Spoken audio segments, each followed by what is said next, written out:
Welcome to the Joseph Goldstein Insight Hour. This podcast is an expression of our shared interest in self-discovery. Join Joseph as he shares his deep knowledge of the path of mindfulness.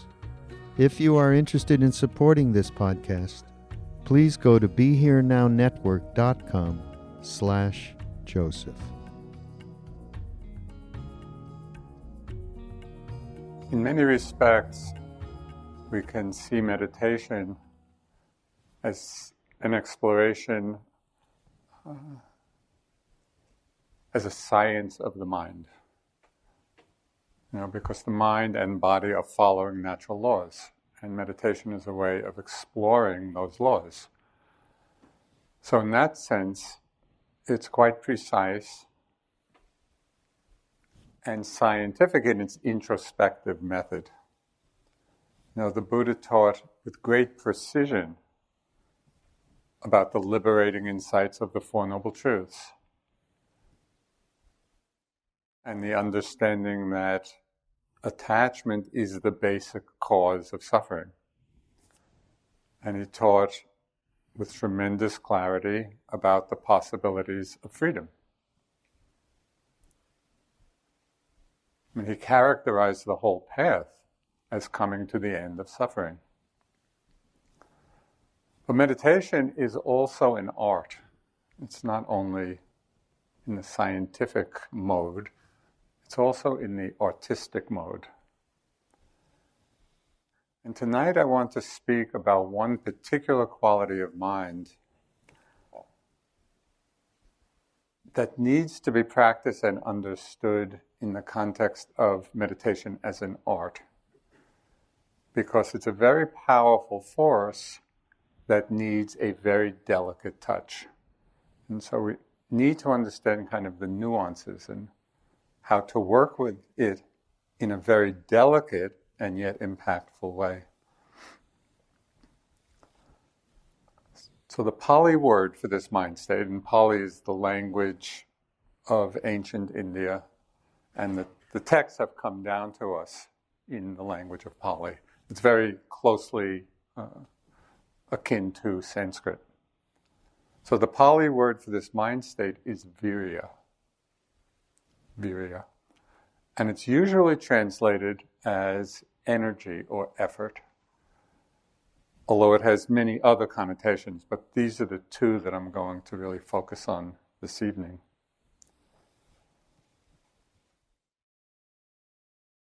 Without the development or the strengthening or the application of virya, of energy and effort in our lives, we simply stay caught in the habitual patterns of our conditioning. It takes effort to come out of those well-established patterns. And in a more negative way, we could say the long, well-established ruts. Because that's our habit. Those are the neural pathways have been well established in those ways. And so if we just let things go on as they are without the cultivation of some energy or some effort, then that's our lives. It's just the unfolding of the habit patterns of our conditioning.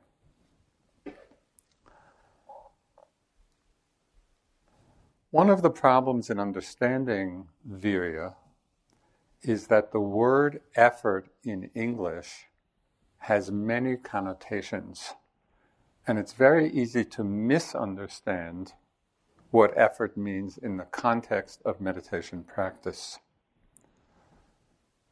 Because it's easy to conflate effort with kind of an over-intense focus. So we're making effort to be with the breath, and we're intensely focusing. Or we might conflate it with some kind of dharma ambition and an over-striving and over-efforting. And it's very common for people in the practice, in trying to practice virya, trying to practice right effort, caught up in this shadow side of it, where we're really just making ourselves more and more tense. Too little effort, on the other hand, and this is a common experience for meditators when we're not making much effort, that really leads, especially in the context of a retreat, it leads to discouragement, it leads to doubt, it leads to disappointment, because nothing much is happening, because we're not making enough effort, we're not applying enough energy. So we begin to see the dial. Too much and we get tense. Too little and we just lose it, and nothing much is happening, and we feel a lot of doubt and discouragement. So when we appreciate the art of meditation, and we see clearly the necessary and subtle adjustments we need to be making all along the way. It's not something we get and find and then we have it for the rest of our meditative career. This is an ongoing tuning of the mind, just as with a musical instrument. It's not that you tune it once and for the rest of your life it stays that way. It needs to be tuned each time we play. We need to tune our minds in exactly the same way. I'm going to be talking some about how to do that.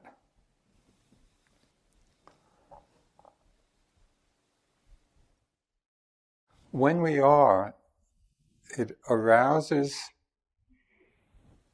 the interest and the energy to play at the edge of our comfort zone. And this is one way of coming out of our habituated patterns, where we start exploring the unfamiliar. When things, both in our lives and in our meditation practice, begin to feel a little uncomfortable, we're outside of the realm of what we're familiar with or what we're comfortable with. Maybe it's some strong emotions or some strong bodily sensations or some situation. That forward edge is exactly where we want to be.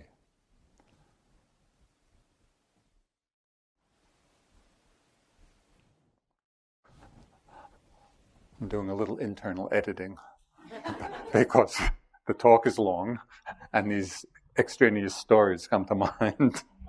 I'll leave that one.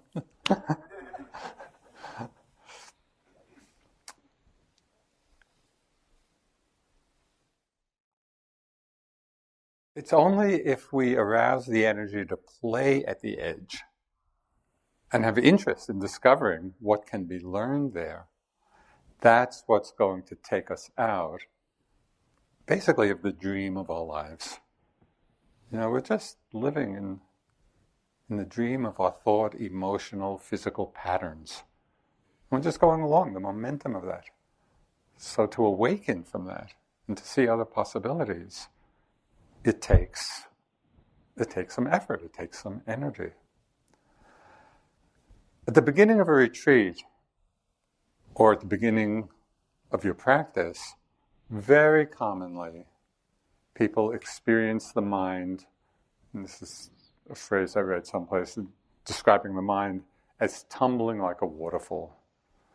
Just this endless tumble of thoughts and feelings and images and distractions and hindrances, and every once in a while we remember the breath, and then again the mind is just caught up. And so that's normal. It's not unusual. This is what happens as we first get started, to build some momentum. Does that sound at all familiar to you? So I think it can be reassuring to know that this is common. It's not that this is just me and I'm a terrible yogi and da-da-da-da. Right? This is what the mind does as we're first getting started in this process. And as I say, whether started as a new meditator or just starting the beginning of a retreat. One of the things that I love so much about the practice is that we are continually relearning and learning new things about some of the basic principles of practice that we may have heard at the very beginning. So like right effort. But a lot of what I'm going to be sharing tonight is, after so many years of practice, of just things I'm learning now about making right effort in my practice. So it's an ongoing process of opening. And that's what makes this whole path so extraordinary. It's like the dharma is vast. And as we enter into it and engage, it just keeps opening to newer and newer understandings.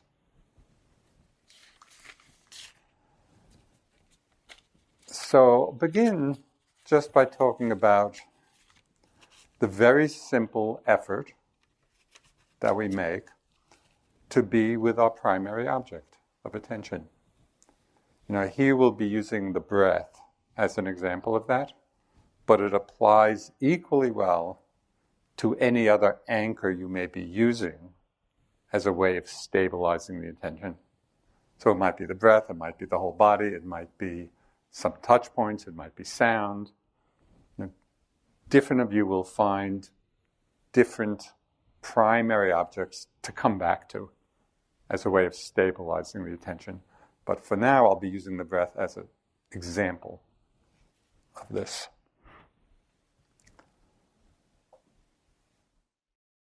So as we pay attention to the breath, at first, the first aspect of right effort is to refine our perception of the actual sensations that we're feeling with each breath.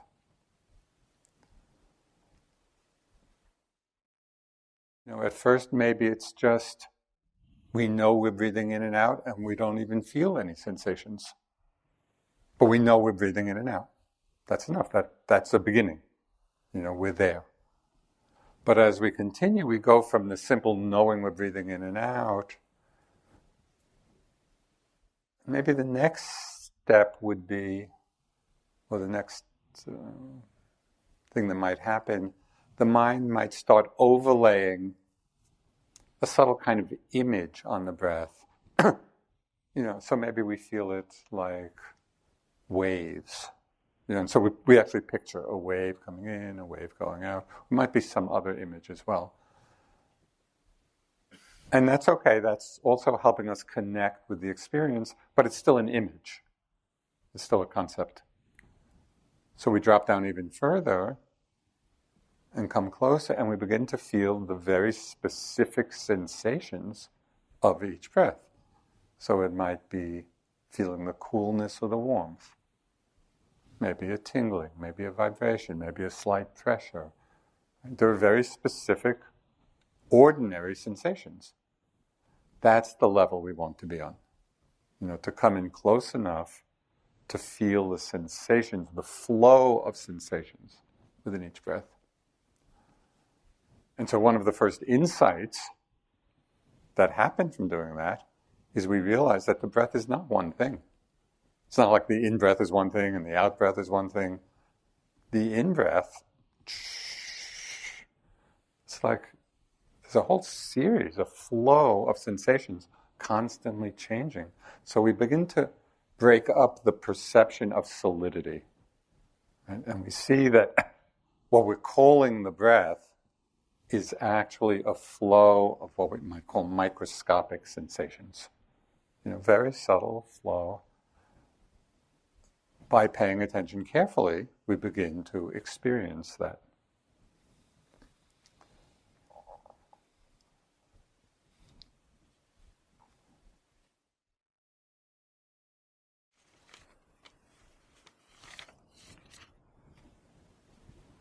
As we engage with the awareness of the breath in this way, of course the mind will start wandering, and get lost in thought.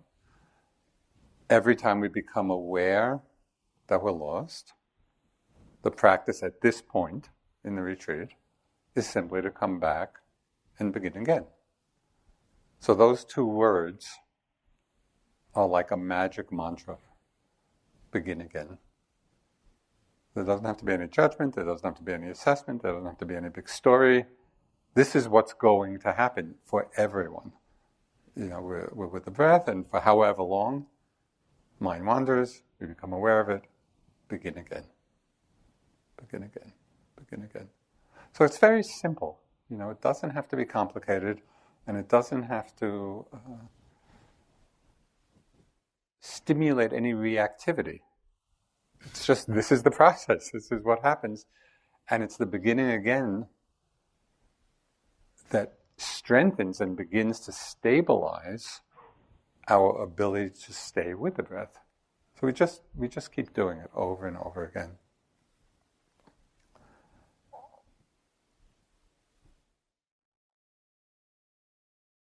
So here we begin to go from the awareness of the actual sensations of the breath. Okay, we've established that to some extent. And it's not going to be perfect, but we feel connected in some way to the actual sensations. So at this point, we want to be aware not only of the sensations of the breath, but to also turn our attention to the nuances of our effort. So we're actually becoming mindful of how we're making effort. And this is really important, because if we don't pay attention to that, again, we'll just drop into our habit of how we're paying attention, which may or may not be skillful. And so we have to look, okay, how am I making effort? And Sayadaw U Tejaniya, who's a Burmese monk and meditation master, who has taught a lot now in the West, he emphasizes the importance of paying attention to the attitude in our mind about what's being experienced. Do you follow? So it's not only the experience itself, it's looking at how is the mind relating to that experience. And in this context, particularly, what is the quality of our effort to be with the breath? We want to pay attention to that. So this is what he said. You do not need strong effort to be mindful. So that should be a relief. You do not need strong effort to be mindful. When we are present, we become aware of what is happening. When we're simply present, being present, we become aware of whatever is arising. Simply reminding yourself to be in the present moment is all the effort you need. So that's just a good reminder, of how to look or how to assess the quality of our effort. Are we giving it a little too much force, or are we simply relaxed in the present? Naturally aware of the breath, each one, as it presents itself. So that's something to look at. When you're in the meditation, look at how the mind is relating to this. So then a question arises, how do we remind ourselves to be present? All it takes is being present, but we forget that. So then how do we remind ourselves in the midst of our meditation practice?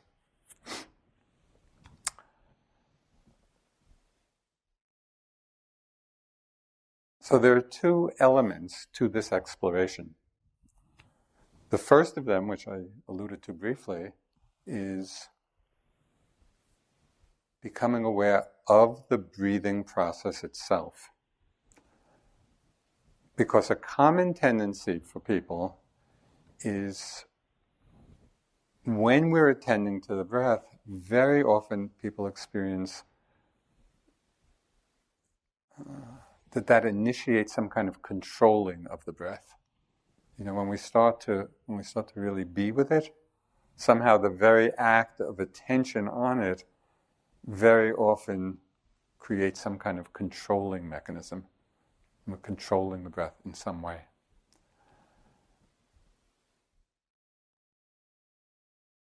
And I'll mention a little later, that itself is not a super big problem, but it is easier and more effortless and relaxed when we don't control the breath.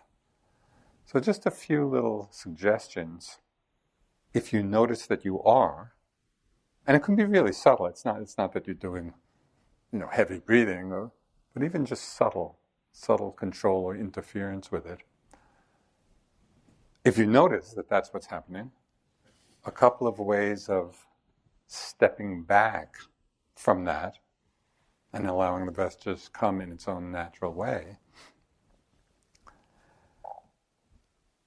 is first to see if you have any preconception of what you think a good breath is. Because people come with all kinds of ideas about meditation.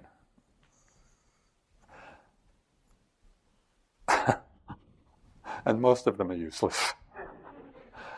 And so we can have some idea, when I'm meditating, it's supposed to be calm and the breath is supposed to be nice and smooth and long and even. And then when it's not, maybe it was short or rough or agitated or whatever, so then we try to control it so that it becomes longer and smoother and calmer. That's a mistake because that's just another kind of control. Much more helpful not to have any preconception about how any one breath should be, and we just settle back aware of how it is. Do you see how simple this is? The body is breathing. We don't have to do anything. We don't have to make any effort to breathe. There's some miraculous mechanism that keeps us breathing. And even when we're sleeping, the breathing is going on. So can we just settle back, in that place of awareness? Oh, this breath is like this. This is a short breath. This is a long breath. This is a calm breath. This is an agitated breath. Just being aware, not trying to control it or make it different than what it is. So that would be one thing to look at if you feel that you're controlling it a bit. Another way of non-control, and this ties into the instruction Tara gave the other morning, there is a body. It's sometimes we're controlling the breath when our focus on it has become too narrow, and we're just zeroing in on it. And the very act of zeroing in can create some kind of interference. And so what I've noticed is if I give myself the bigger framework, like there is a body, or it could be sounds. You could just be sitting listening to sounds, or there is a body, something that gives a bigger context in which to hold experience. So if we're resting in that bigger framework, it's easier to allow the breath just to come and go as it does because we're not zeroing in on it. Right? So it's easier for it to find its own natural rhythm. So you might remember to do that if you find yourself some interference. The last one I'll mention, which is also very common,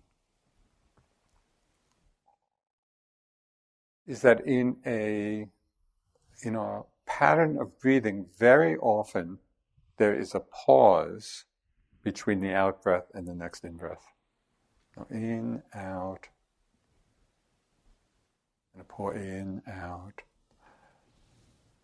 It's not uncommon for people in that pause to want to hurry the next breath along. And sort of just waiting in that space of the pause, noting whatever is in that space. In, out, in, out. So we want to pull the next breath in order to have it there to pay attention to. It's not unusual, and we just seem to do this. Become aware of it, and again, it's just much more relaxing and easeful if we allow the breath to just find whatever rhythm it's in, out, pause. Maybe in the pause you go to sound, maybe in the pause you go to the whole body posture, maybe to some touch points, where the body's touching the cushion or floor, some other place that you're aware of, and just waiting until the next breath comes in its own time. And after doing this, when you practice this for a little time, the mind will begin to relax back from the different ways of controlling or interfering. And as I say, it's not that it's so much of a problem, because we could simply be aware of the controlled breath.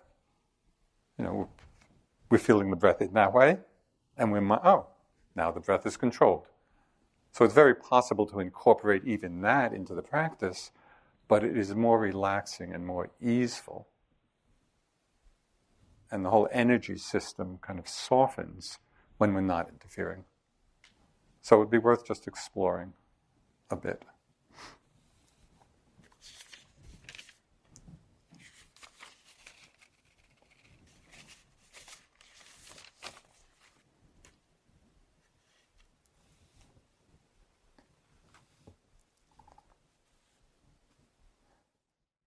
So there's a Taoist expression which kind of highlights both the naturalness and the ease of non-interference.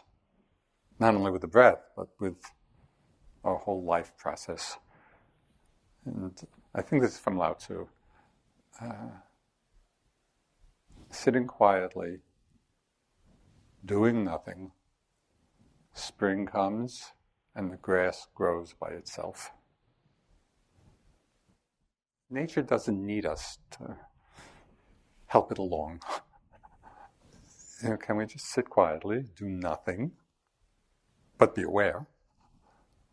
And spring comes and the grass grows by itself. Everything happens, everything flows.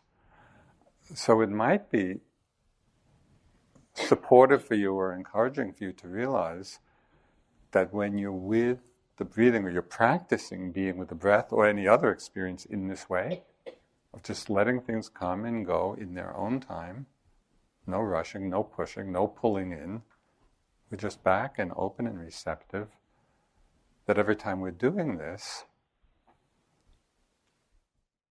that we're really learning to trust the Tao. I just like that as a concept. It's like, hey, there's something profound going on, even in this very simple exercise.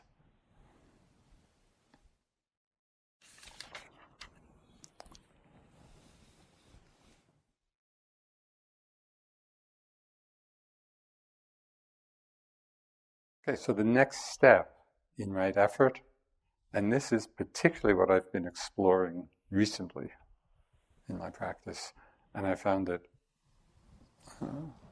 really engaging. And what's so strange to me about this whole process is, and you'll see, what I'm about to say is exceedingly simple, and things I've heard for the last 50 years. But as we go, we just keep our practice going, and we can hear the same thing, and then all of a sudden we hear it in a different way, or we apply it in a different way. So that's what keeps happening as we continue in our practice, and that's what makes it so rich. It's just a continual unfolding. Okay, so at this point, we've learned to be with the actual sensations of the breath, beginning to watch our attitude about it, whether we're striving too much or over-efforting, whether we're pulling things in or not, whether we're controlling. So we've done all that kind of work. So at this point,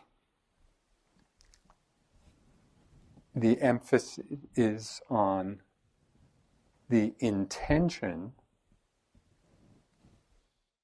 to have the mind be steady for the entire duration of even a single breath. It's not enough to come into the hall with the intention, okay, I'm going to be with my breath for the next hour. Hopeless. Way beyond our capacity. And so we make the intention, and then it doesn't work. And so then again, we feel, disappointed or struggling or whatever. It's only because our intention was way beyond what we actually can do. But I think everyone here has the capacity to set the intention for a single in-breath to stay really steady on it for just that duration. Okay, I'm going to really be close, feeling this steadily for one in-breath, and then for one out-breath, and then for one in-breath, and then for one out-breath. And we do this over and over again. This steadiness of attention becomes the default habit of our minds. It becomes the habit of how we pay attention, right? Because we've been practicing in a very specific and precise way for short durations. Does this seem clear? I'm going to elaborate on this a little more. An unnoticed obstacle, an often unnoticed obstacle in practice to the steadiness of mind is an experience which I call the meditative disease of more or less mindful, where we're kind of mindful. We're not totally lost. We're kind of there, but not fully. And you may have noticed very often this common experience. We can be with the breath or a step in walking. And even we are aware of the breath there, and we're aware of the step, but at the same time the mind is thinking about something. So it's almost like there are two parallel tracks going on. Technically, the mind is going quickly back and forth, but experientially it feels like they're happening simultaneously. Yeah, and so we're walking and thinking, but we're kind of with the breath, but not completely. It's very easy for this either to go unnoticed, because there's enough mindfulness of the step or the breath to fool us into thinking we're really being mindful, and so not really paying attention to the fact that all these thoughts are going along at the same time, and in those moments taking us away from the breath. So setting the intention, and this is what I've been playing with. And I've been appreciating the word intentionality rather than effort in this situation, because somehow it feels more inviting rather than... As I said in the beginning, the word effort has so many connotations for us, and some of them are not that helpful, right? But when I think of that there's this intentionality dial in the mind, and we can actually, if we notice that we're in this more or less mindful state, we see that that's what's happening, just a slight turning up of that dial of intentionality at the beginning of each sitting, at the beginning of each breath. There.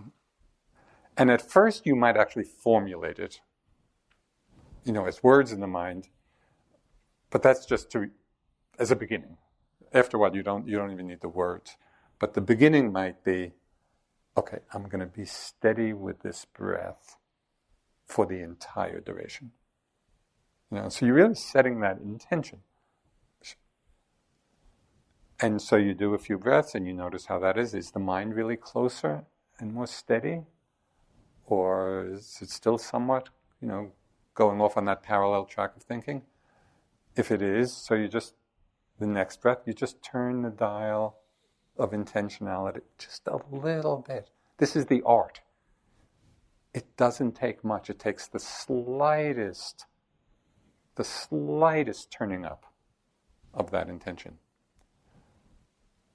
And it has been amazing to me how responsive the mind can be to the setting of that intention. And that within a very few breaths, in doing this repeatedly, at least for some time, that the mind actually does settle in to that more complete, full, uninterrupted experience of it. But it has to be for the duration that's within our capacity. So maybe it's just the in-breath, and then set the intention for just the out-breath. Or maybe if you're really adept, you could do both an in and out breath, but not more than that. And then kind of reset the intention.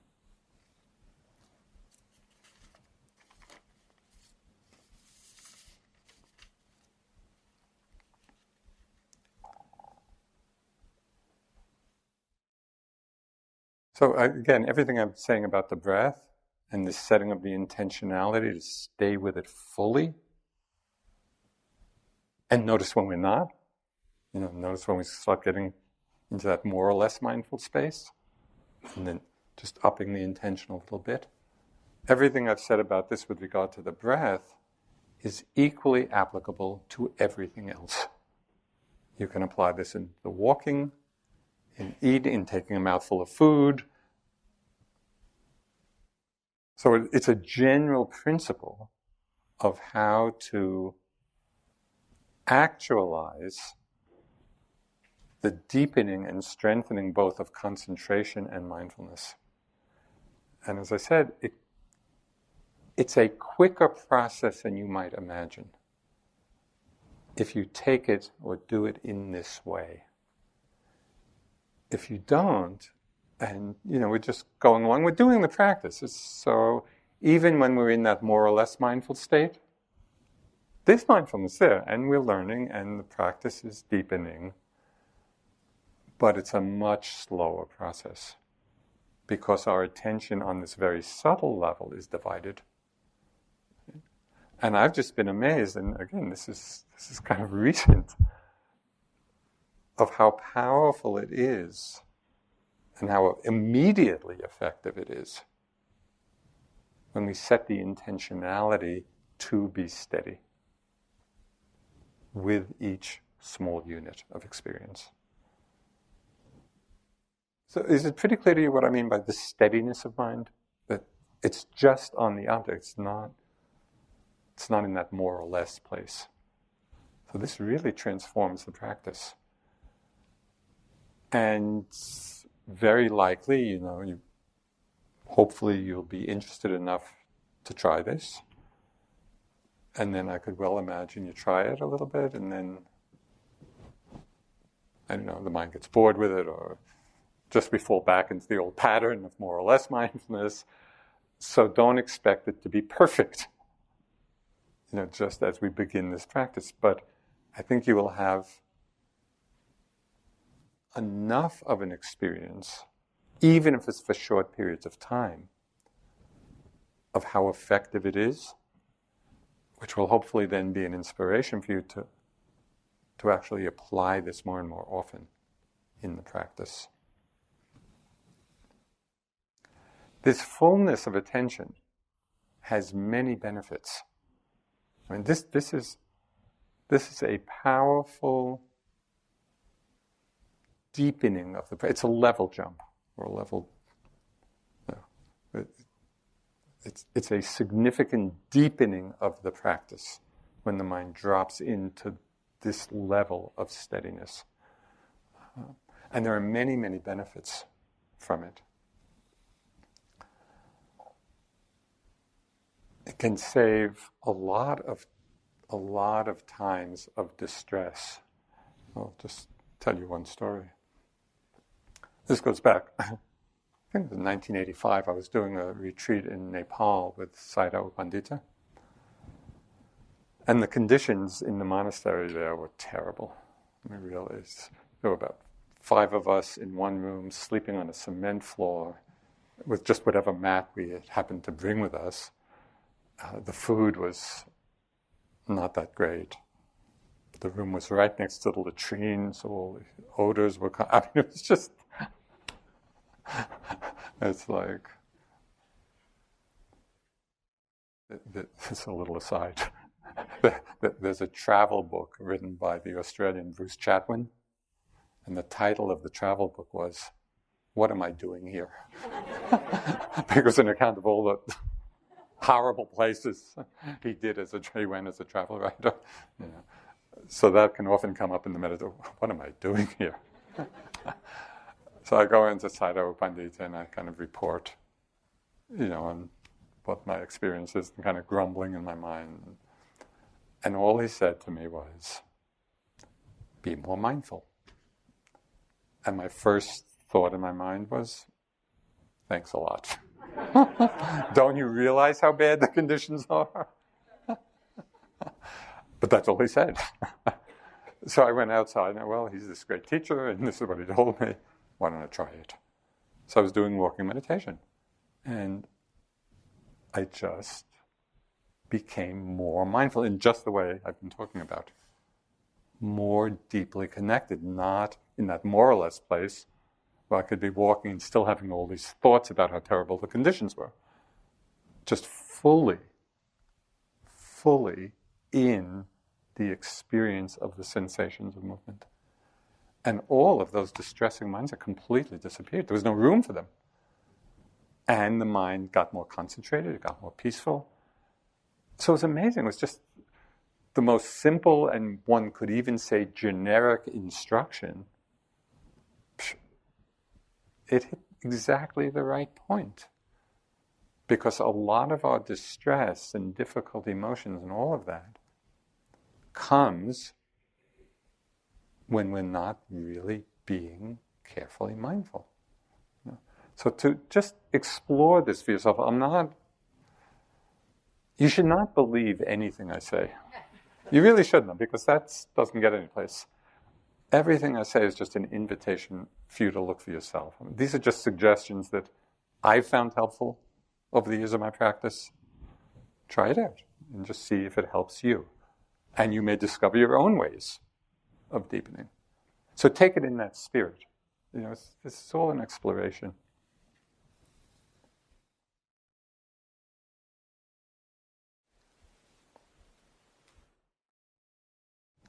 Okay, so as I said, if we're monitoring the quality of our effort, which is an important step, we're actually being mindful of how we're making effort, and then we'll notice, is it too tight? I need to relax a bit. Is it too loose? I need to up the ante a little bit. And this is a continual adjustment. You want to be paying attention to this. So we just are not coasting along in the habit pattern of how we pay attention. But we're really taking that itself as an object of meditation. Because that's how it can be refined and developed.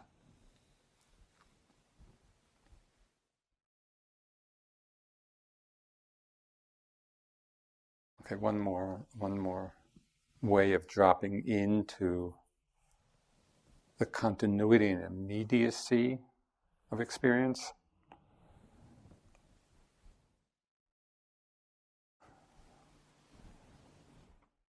It's very interesting you shouldn't be doing this, but I'm going to report my experience of doing it. But it's not for you to do.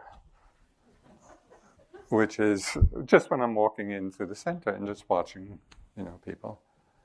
It is so clear when people are really mindful of the movement and when they're not.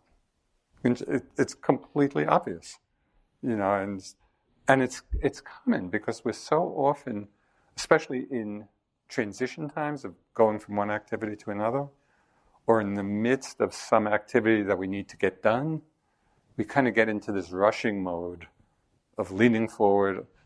Okay, I have to get from here to the dining room, or I have to rush through my yogi job, or whatever. So it's very easy, even in the context of a meditation retreat, to be moving about quite unmindfully, because we're caught up in our idea of what we're supposed to be doing or going, and not really settled deeply into the experience of getting there.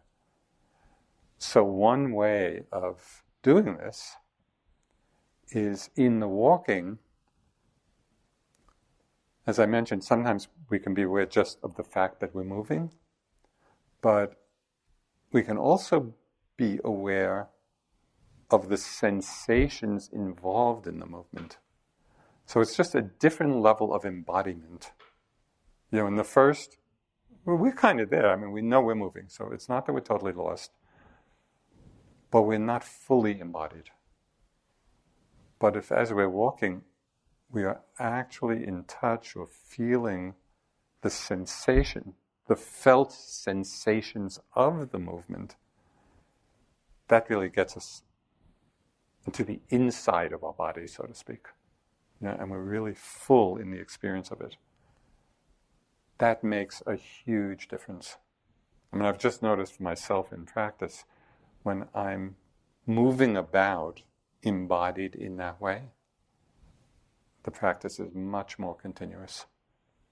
And when I'm up a level of kind of simply knowing I'm moving about but not so deeply connected to the sensations of the movement, it's easier to drift into more or less mindfulness. So that's just another suggestion of how actually to do this.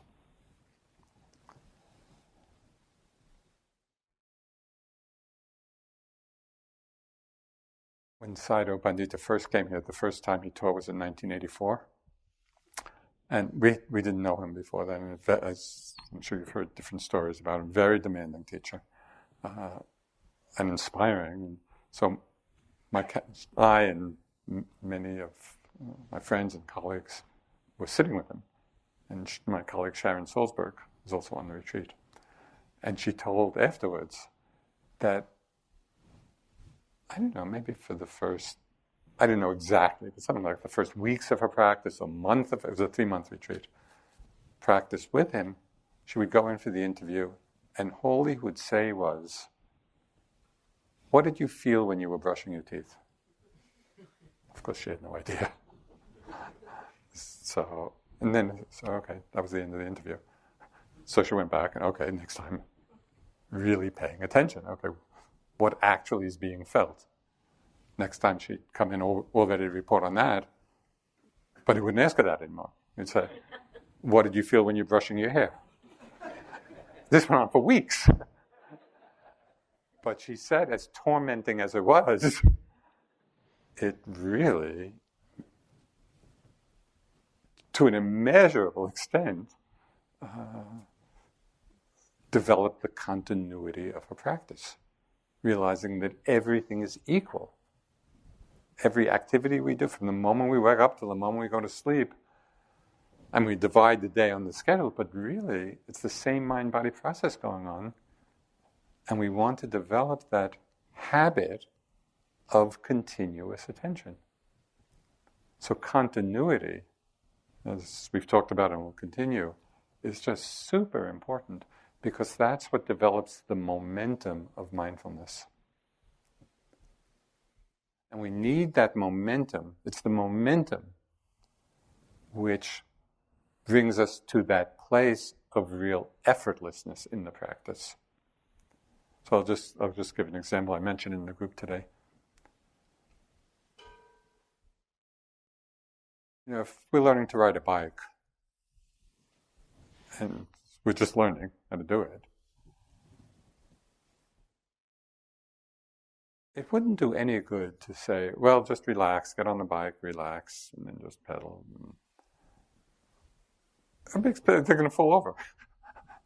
There has to be kind of an initial effort to pedal, to get the bike moving, to get the momentum. And then when the momentum is there, and then it's possible to just be there and coast for a while, because there's enough momentum and energy to keep it going. But then at another point, that momentum, we lose it, and you really have to start pedaling again to regain the momentum. So it's the same thing in practice. There comes times when it becomes completely effortless, and we'll talk about that a little later.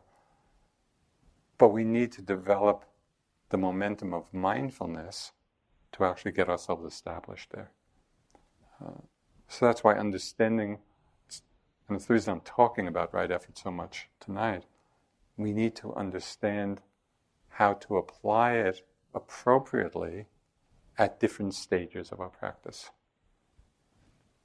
So the first, as I mentioned, just really connecting with the sensations of the breath, checking the attitude of the mind, working with the non-interference, then the intentionality to be steady with just an in-breath or an out-breath. So all of these things are what help us to build the momentum of our practice.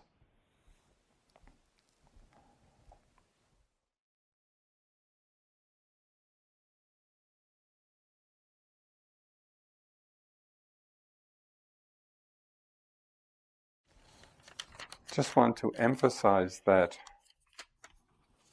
the adjustments we make to our effort and to our intentionality, remember that this is an art. It's very subtle. It doesn't take much. It's just, we need the most delicate touch in doing this.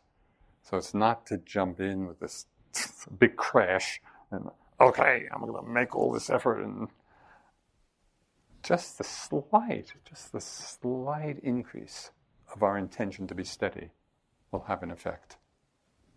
A slight understanding that we need to relax a little more is enough. So pay attention to this. Pay attention to the delicacy with which you adjust the effort. Because people are often just turning the dial too quickly, too fast, too much, one way or another. And it's so subtle, but it has powerful effect.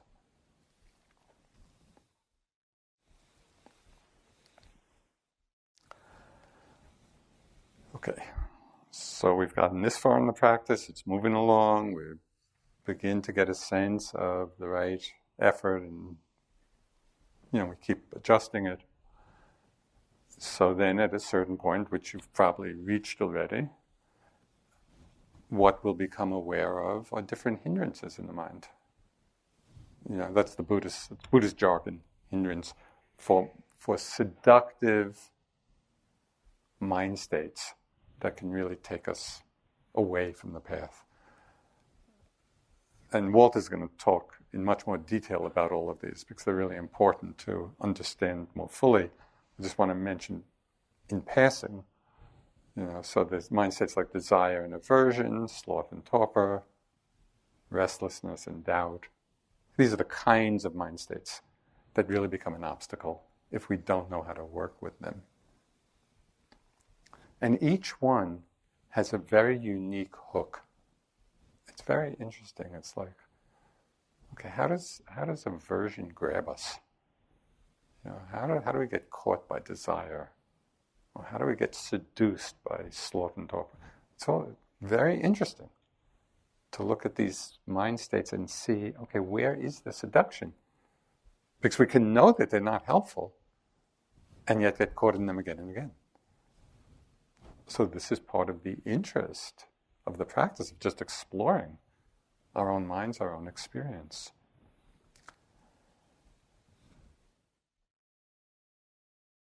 With regard to the hindrances, there are two general approaches.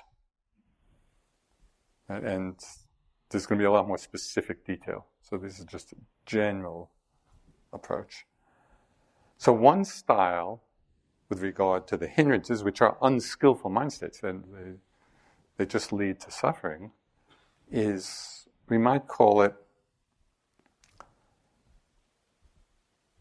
the effort of the heroic bodhisattva. And so like the Buddha before his enlightenment was called the bodhisattva, going towards full awakening. So as a bodhisattva, he, like all of us, struggled with the hindrances. But he was from the warrior caste, and he had this warrior mode of effort. So this is what he said. His expression of his approach toward working with it. If the end is attainable by human effort, I shall not rest or relax until it is attained. Let only my skin and sinews and bones remain. Let my flesh and blood dry up. I will not stop the course of my effort until I win that which may be won by human ability, human effort, human exertion. That's planting the flag. And there's something inspiring about that to me anyway. It's like somebody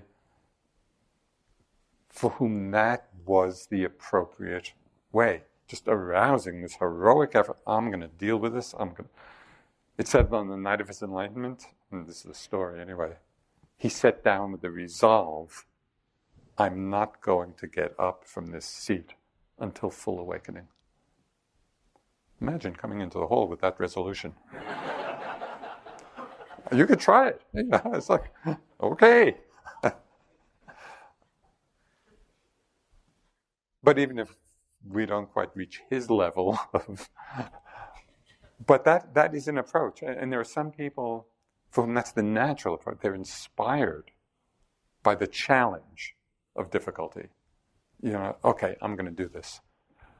So it'd be worth seeing whether that's a part of yourself that you could tap into, really arousing that heroic quality of effort. There's another approach, which is quite different, and might call it the approach of the gentle warrior, or something like that. And it's exemplified by Thich Nhat Hanh. Many of you might know, Vietnamese meditation master and poet and peace activist, so quite an exceptional being. So this is what he wrote. He was talking about anger and aversion. He said, the Buddhist attitude is to take care of anger. We don't suppress it, we don't run away from it. We just breathe and hold our anger in our arms with utmost tenderness. The anger is no longer alone. It is with our mindfulness. If you keep breathing, shining your compassion and understanding on it, your anger will soon crack and you will be able to look into its depths and see its roots. So that's a whole different approach. That's like maybe how a mother would be with their child. Maybe the child's having a tantrum, and if the mother happens to be in a mode of patience, how would you would just be there and supportive. You wouldn't necessarily at that point, if you're in a good space, not get angry, not get reactive, not saying they shouldn't be feeling it. It's okay. It's okay we would just be there in a loving way with the difficulty, and just that attitude allows it to pass through. So it's interesting as we know that almost instinctively what the right attitude is if we were with a child, but we rarely apply it to ourselves. We rarely think, what's the right attitude for me to have with these difficult emotions? And it's usually not that. Usually we get caught up, we justify them, or we judge them, or whatever. And not just as Thich Nhat Hanh, just to be with it in this loving, tender way.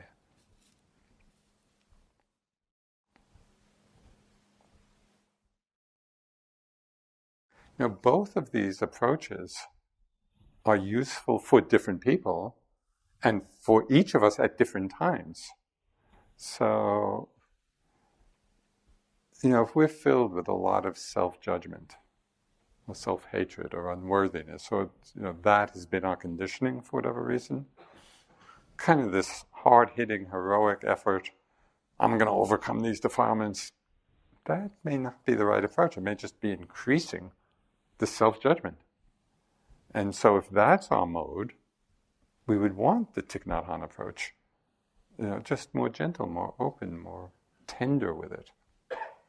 On the other hand, or at different times, if we just are continually indulging these unwholesome states, which can happen, it's like desires and fantasies, or what we feel is justified anger, or whatever,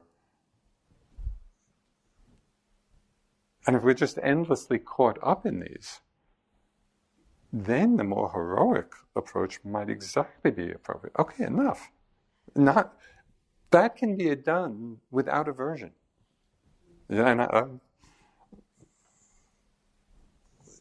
one point in my practice, when there were a lot of desire fantasies coming up in my mind, and I saw that they were there, so I was mindful to that extent, but they just kept coming. So at a certain point, I was trying lots of different things, and then finally, it's almost like taking out the sword of wisdom. Okay, enough.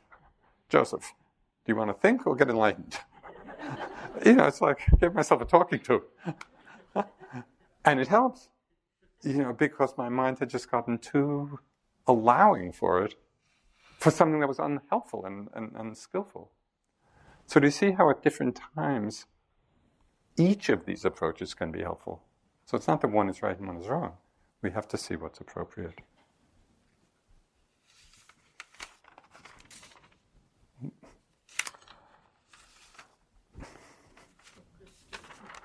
I said this talk was a little long. Do you have a few more minutes in you?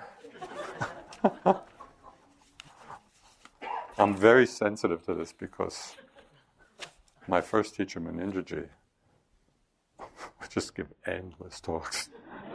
He once gave a 3-hour talk on 21 kinds of silence. I was just sitting, so I'm very aware of, but you okay a little longer? Sometimes the colleagues are the worst. What? You went 2 minutes over. Not these guys.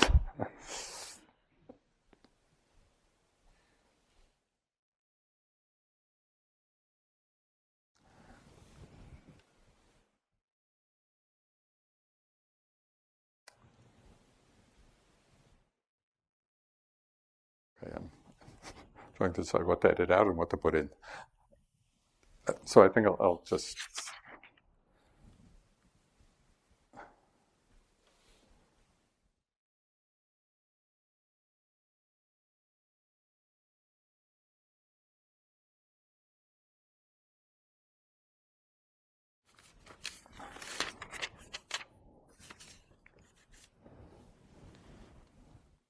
So another just general framework for understanding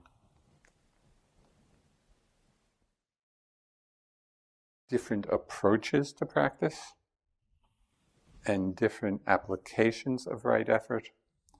There are two approaches which have been called building from below or swooping from above. And they're two quite different approaches, but I found them very interesting. Building from below starts with an awareness of the suffering that we're in, whatever it is, whether it's physical suffering or psychological, emotional, situational. And building from below really connects us with the reality of our present experience. We're not denying it, we're not trying to cover it, we're not bypassing it. We're really there, and we're looking carefully at the nature of the suffering and beginning to work very specifically with the nitty-gritty of our experience, and working with the hindrances very directly and seeing how we can free ourselves from them.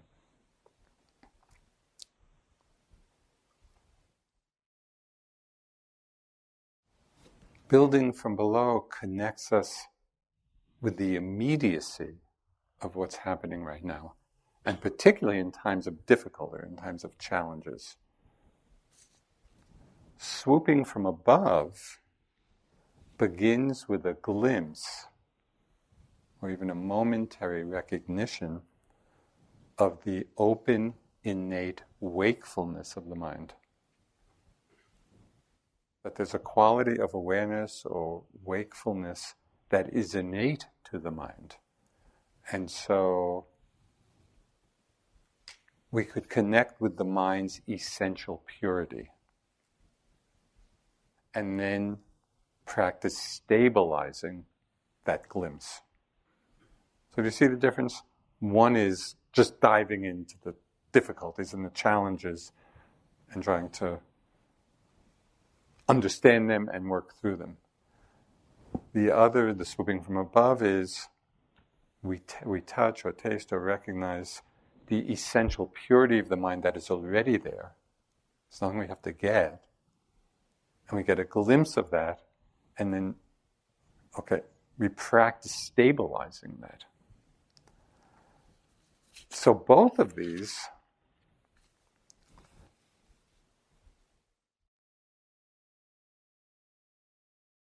are grounded in the teachings of the Buddha. So one perspective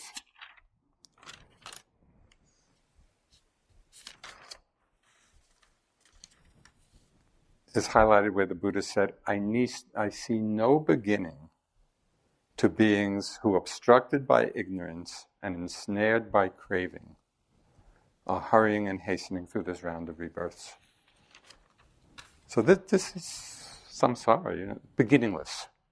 We've been hurrying and hastening through these round of rebirths, fueled by ignorance and ensnared by craving. So this is where the building from below, this ignorance has been with us from beginningless time. We have to understand it. We have to really go into it in order to free ourselves.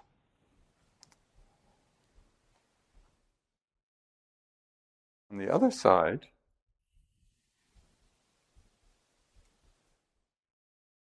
the Buddha talked about the nature of mind is luminous. It is defiled by visiting defilements. The nature of the mind is luminous. It is freed from visiting defilements. So in this perspective, the highlight, the understanding is the mind is essentially pure, but the defilements come at certain times, out of certain conditions, but they are not inherent to the mind. They're visitors to the mind. So from that understanding, we can see, can I recognize and rest in the innate purity? So these are the two, this building from below, swooping from above. Although given the choice, we would probably all opt for innate purity. Let's just rest in the innate purity of mind and sail onwards. But it's important to remember that both are simultaneously true.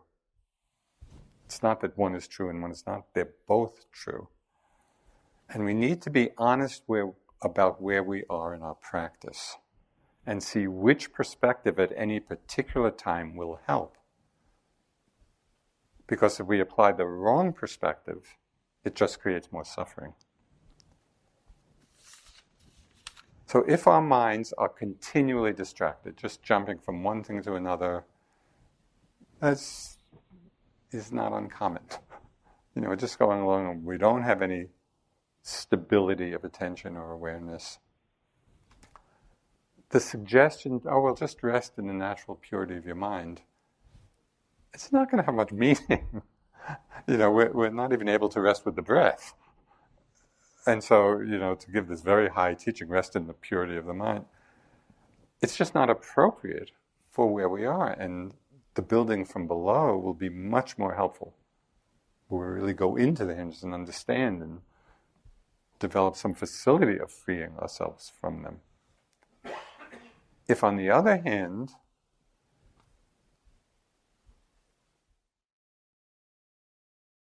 the mind is very self-judgmental, and we're caught in a lot of striving and struggling, and there's just a lot of tension in how we're practicing, moments of swooping from above may be exactly the right thing, of just the reminder, already aware.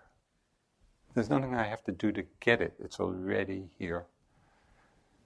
And I had this experience on one retreat with U Pandita where striving, it's the shadow side.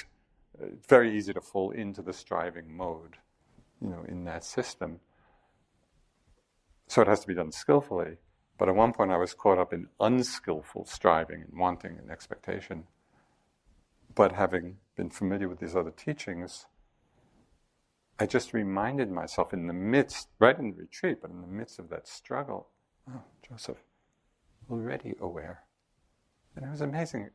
Instantaneously, just in the I could just feel my mind relax back from all that wanting and expectation. So do you see how the two approaches really feed each other and support each other? And we can use them at different times.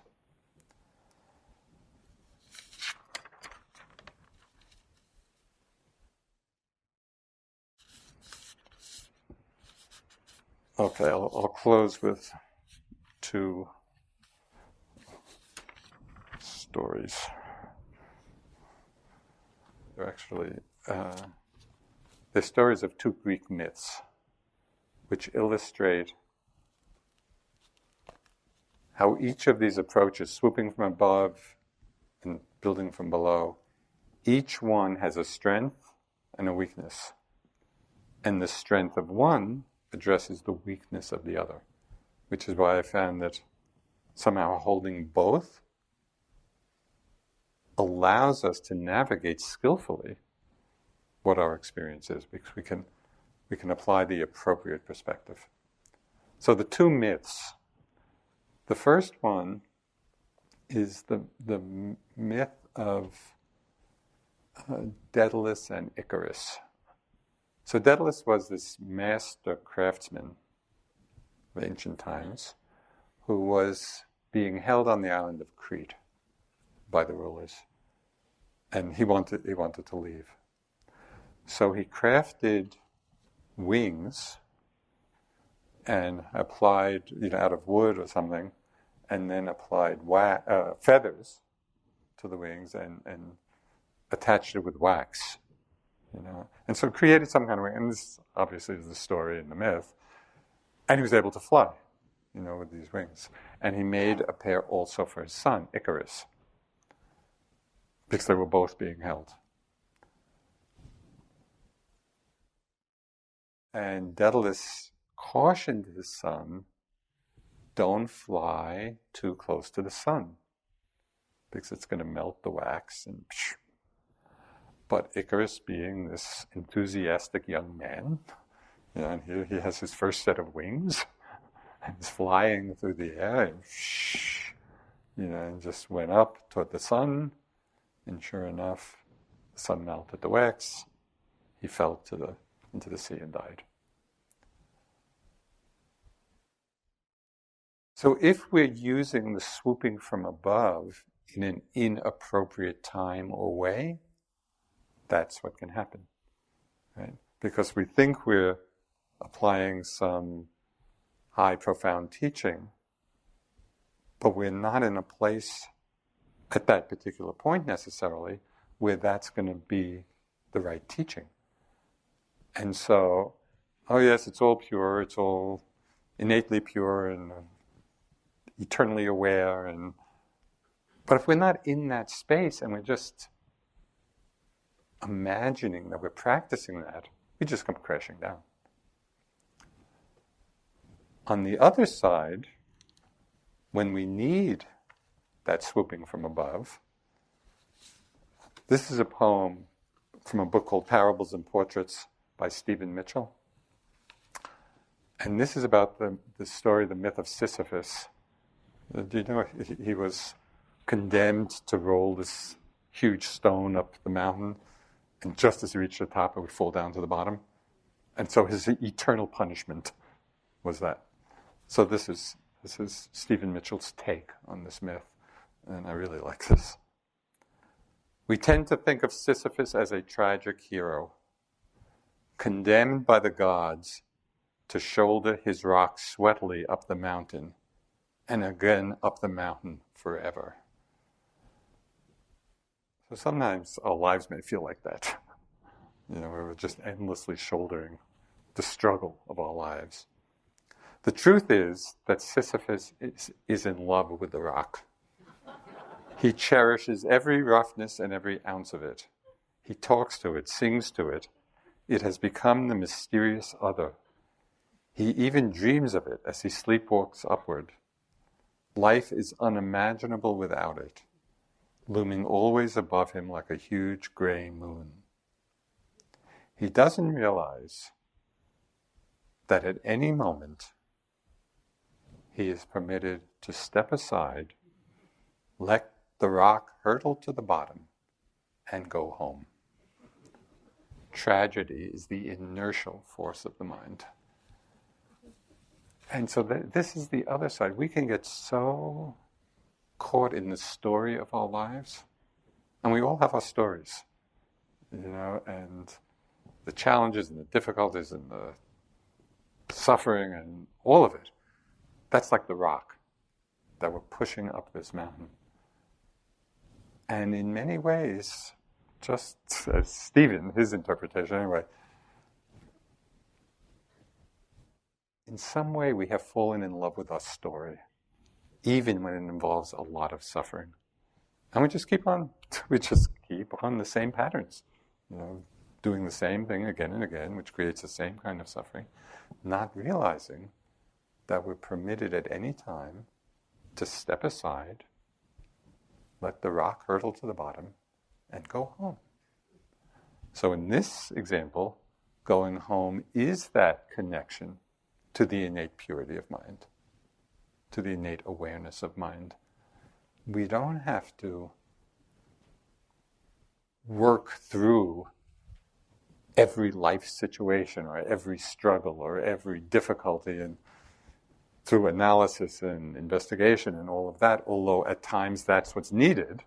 We don't want to be Icarus, trying to fly to the sun at the wrong time and crashing to the earth, but we also don't want to be Sisyphus, endlessly in love with our suffering and our story, and to see that there is a way to actually touch a place of freedom that is always here. So this is,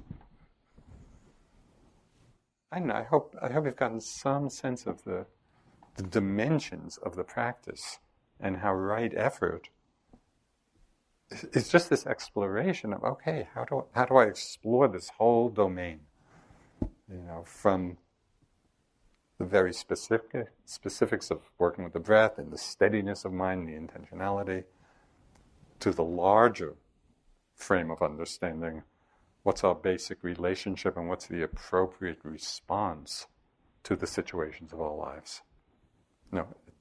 Is it building from below and really getting in there and uncovering and discovering? Is it swooping from above and really having a glimpse even of that taste of freedom that is already there? So this is the joy of the practice and the interest of the practice. And it's not always easy. It's challenging, but that's okay. It's good to be challenged. Okay, I'm sorry for the I'm going over, but why don't we sit for just a minute or two?